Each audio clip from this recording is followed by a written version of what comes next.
I mean, I will never forget myself. I will never forget some time ago. Maybe it was about, it was about maybe 3 years ago, 4 years. I can't remember when it was, to be honest. Yeah, 5 years ago, whenever it was. Yeah, when they were fighting against Bashar al-Assad and so on.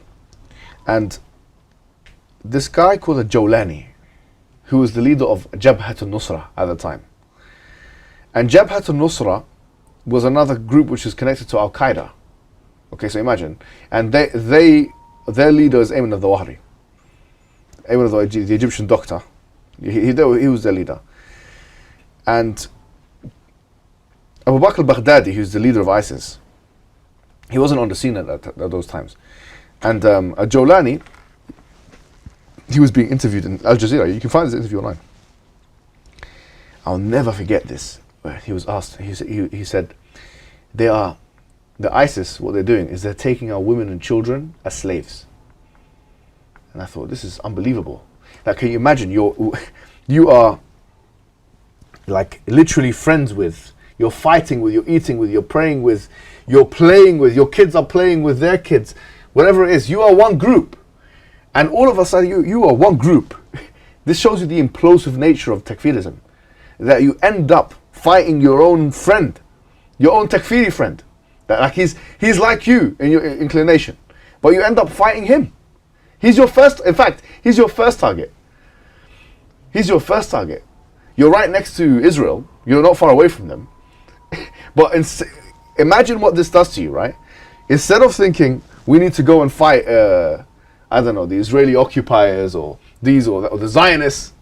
No, we have to fight my friend that I was eating with fish and chips or whatever it is, or the tahina and kofta, shawarma that you were eating with him. And take his wife, instead of taking her as a wife or this and that, take her as a slave. Imagine having his wife in your house as a slave. She was a guest.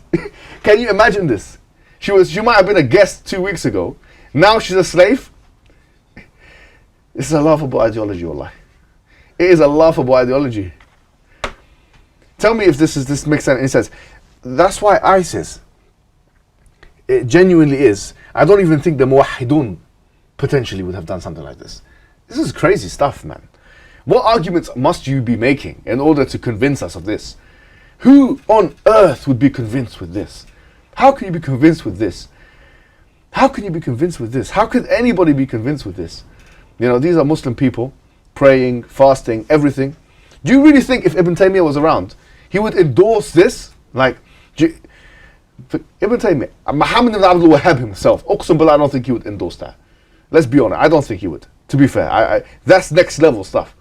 I don't agree with the fact that he would endorse that you take your friend that you were doing jihad with, so-called jihad, which has now become infighting between you and your friend, that he would endorse such a thing.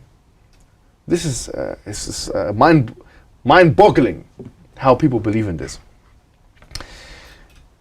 But what are the arguments? Remember, they have to move from, and I'll never forget. I think the brother, he mentioned something to me a long time ago.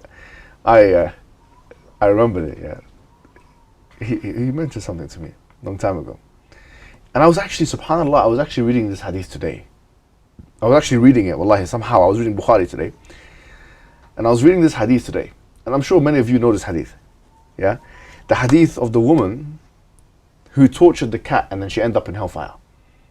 You know this hadith. There's a woman who tortured a cat, and the Prophet said, I saw a woman in the hellfire because she tortured a cat. Like, how did she torture it? The cat was hungry and whatever, and she just left her, and to die a slow and painful and tormenting death. It's an animal. And they left her to die. Now, think about this. If you ask one of those takfiris, just like if you would have asked the khawarij, I think some reports of them say when they're walking in the grass, they're afraid to kill the ants or something, yeah? Or the grasshoppers.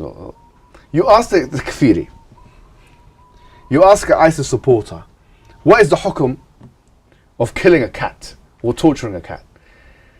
What do you think? He's going to say, look, it's haram, man. Look, you're torturing a cat. Astaghfirullah. The Prophet said it's okay, you can't torture a cat. No, you can't kill a cat.